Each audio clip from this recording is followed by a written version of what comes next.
What if I told you that ancient Egypt, thousands of years ago, might have already discovered electricity? Before we dive into this forbidden chapter of human history, take just a few seconds, hit that like button, tell me if you believe what you are about to hear could be true, and if you are really ready to uncover what has been buried under the sands for millennia. Then subscribe, because once you know this, you can't unhear it. You see, history tells us that humanity first harnessed electricity in the 18th century, with Benjamin Franklin and his famous kite. But what if I told you, long before Franklin, long before modern science, there existed a civilization that did not just know about electricity. They used it. Imagine walking through the halls of an ancient temple at night. The air is cool, heavy with the scent of burning incense. Yet instead of torches, the walls are glowing, faintly, eerily, as if powered by something invisible. No fire, no smoke, just light. For centuries, archaeologists have dismissed strange carvings and artifacts as symbolic. But a few brave researchers, and yes, some conspiracy theorists too, believe otherwise. They believe the Egyptians were the first to master the current of the gods. And tonight, you will see why they might be right. It began with a discovery, deep beneath the sands of Dendera, a temple dedicated to the goddess Hathor. Archaeologists uncovered a set of carvings unlike anything else in Egypt. Long, bulb-shaped figures connected by what looked like wires, and a strange rod held by priests. At first they laughed. Just another myth, they said. But one engineer, not a historian, saw something different. To him, it resembled a giant light bulb. This carving became infamous. They called it the Dendera Light. Some dismissed it as nonsense. Others saw it as a clue, evidence that the ancients might have understood electric discharge long before we did. You can still find it today, etched on the stone walls, perfectly preserved. The figure shows what looks like a filament, a socket, and even a power source shaped like a lotus. The question is, how could they possibly know about such technology? Maybe it was coincidence. Or maybe they had something more. Old papyrus fragments mention Ra's living light, an energy that flowed through copper veins beneath the temples. Scholars brushed it off as poetry. But what if it was not? If this was electricity, where did it come from, and who controlled it? Because, as you will soon find out, not everyone was meant to hold that power. In 1923, a forgotten scroll was unearthed in a sealed chamber beneath Saqqara. Written in faded hieroglyphs, it told the story of Imhotep, not as an architect, but as a keeper of divine energy. The scroll spoke of Ra's veins, lines of metal running through the earth carrying light from the heavens. Imhotep was said to have harnessed that current to ignite the eyes of the gods. Scientists dismissed it immediately. Religious metaphor, they said. But when metallurgists tested a fragment of the temple floor described in the scroll, they found microscopic traces of copper and gold fused together, something impossible with the primitive tools of that era. Rumors began spreading, whispers that the pharaoh's priests did not just worship the sun, they channeled it. They built altars that buzzed faintly at night, and sarcophagi that glowed with cold blue light. And then there is the strangest part. The scroll mentioned a punishment. Those who steal the fire of Ra shall lose their shadow. A curse, perhaps. Or radiation sickness by another name. The line between myth and science has never been thinner. And if the scroll of Imhotep was real, what other truths have been sealed away beneath the sands? Imagine a world where electricity is not science, it is religion. That was Egypt 4,000 years ago. The priests of the hidden current, sworn to guard Ra's living light, existed beyond the reach of pharaohs and commoners alike. According to temple inscriptions, they spoke in riddles about awakening the sleeping sun beneath the earth. Most thought it was poetic nonsense, until fragments of their burial chambers revealed walls laced with thin metallic veins. Not decoration, not gold leaf, conductors. Legends say these priests did not just worship Ra, they channeled him. They wore copper rings, golden amulets that sparked faintly when touched, and robes that shimmered like static in the night. To outsiders, they were magicians, but to those within, engineers of the divine. One lost text, the Codex of Seshat, mentions ceremonies of alignment held during solar eclipses. Some researchers believe these rituals might have been synchronization events, activating energy networks across temples along the Nile. Sounds insane, right? But here's the kicker. Electromagnetic readings taken near those temples still show unusual spikes, especially during certain lunar phases. So maybe, just maybe, they were not praying for power. They were maintaining it.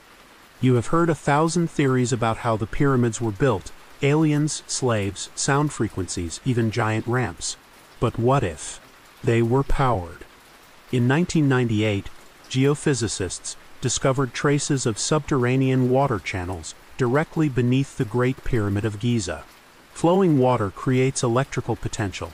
Combine that with limestone casing and a granite core, and you have got a natural capacitor.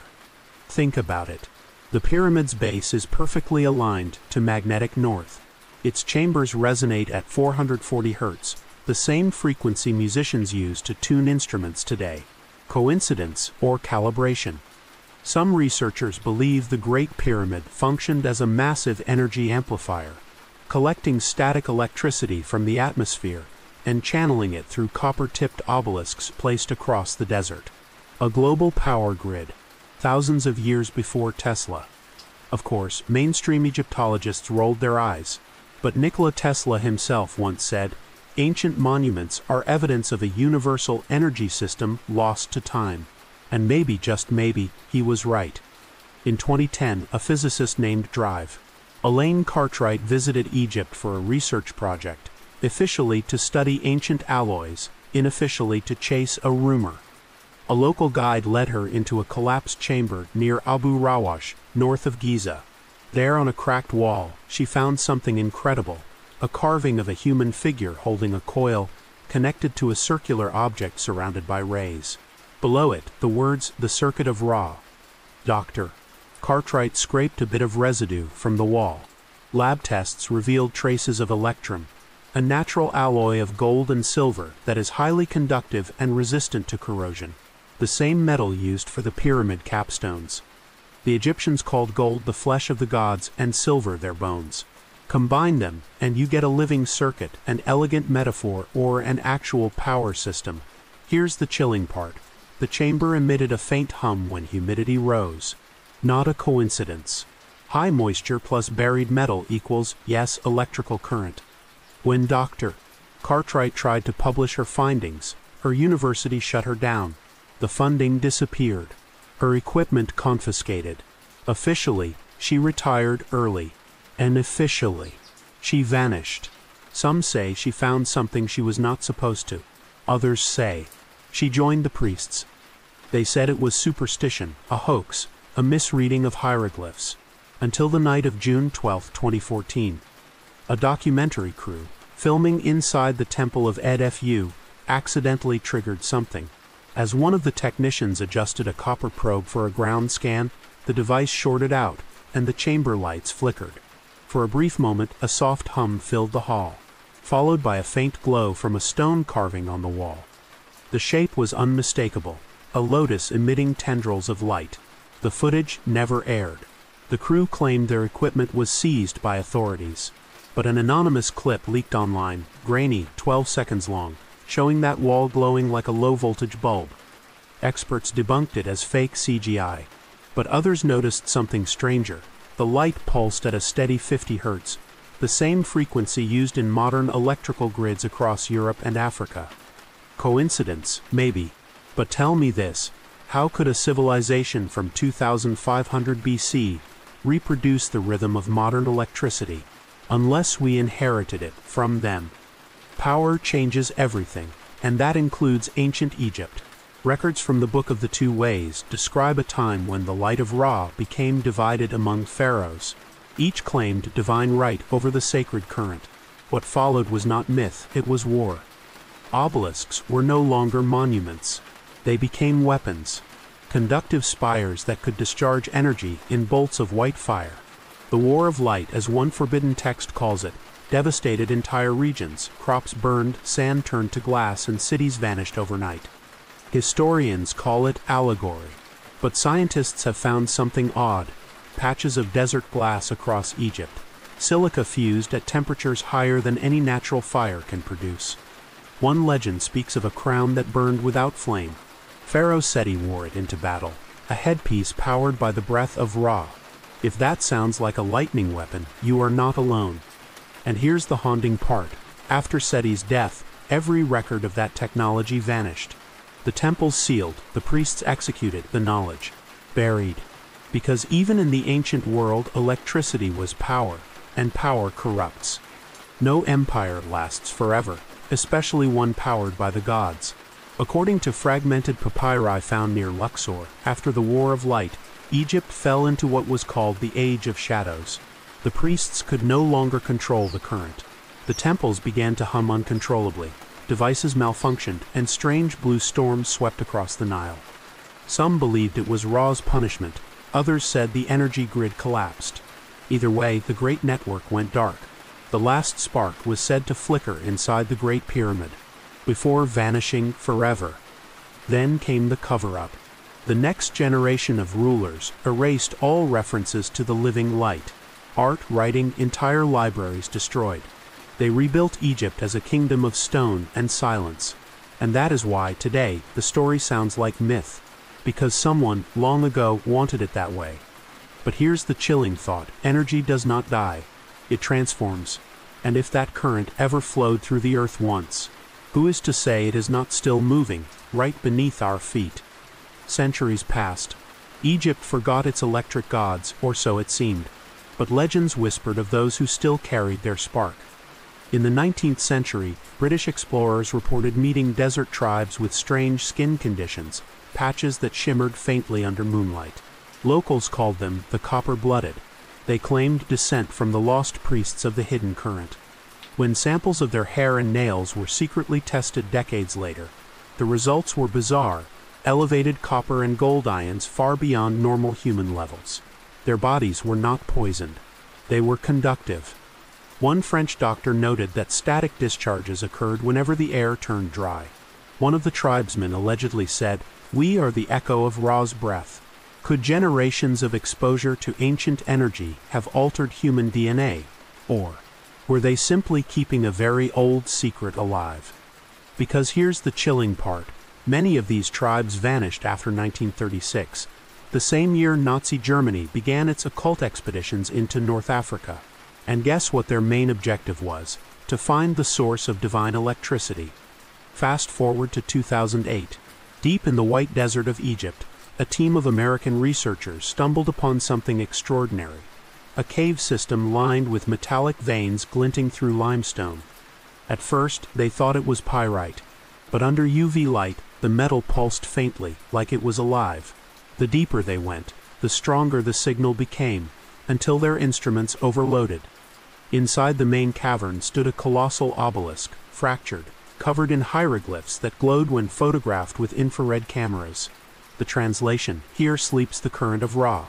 Disturb it not." The site was sealed by the Egyptian government within 48 hours. The team flown home. Reports vanished. But one researcher, Michael Chen, released a single encrypted note online: "The current still flows. It is not ancient. It is active." That message was deleted within hours. His social accounts erased. He has not been seen since. And maybe that is for the best. Because if the current truly still flows, who knows what or who it is powering now? Then came the signs. 2021, satellite imagery over the Nile Delta detected faint electromagnetic pulses repeating every 12 hours. 2023, mysterious blue lights seen flickering in abandoned tombs near Luxor. And in 2025 this year, seismographs picked up deep vibrations across Egypt that matched the resonance frequency of the Great Pyramid itself. Coincidence or activation? Experts call it geological noise. But there is one more detail they can't explain. Electrical grids in Cairo experienced unexplained surges, synchronized with the Nile's tide. Some believe the ancient network, Ra's grid, is waking up. And maybe it is not just beneath Egypt. Remember that 50 Hz pulse from the 2014 ED-FU video. Some claim that same frequency is now detectable across Europe and the eastern U.S. If that is true, it means one terrifying thing: the current is spreading. So the question is, if the gods once ruled with electricity, what happens when their power returns to us? They say the Nile never forgets. Its waters have carried life, death, and memory for more than 5,000 years, and maybe something else. In 2024, a diver mapping submerged ruins near Aswan recorded a strange phenomenon.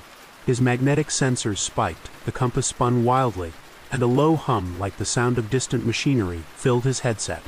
He followed it, tracing the vibration to a massive stone arch buried under silt. Carved across it were 3 hieroglyphs: Ra, current, and sleep. The recording ended abruptly. When his team returned, the structure was gone, swept away by the current, they said.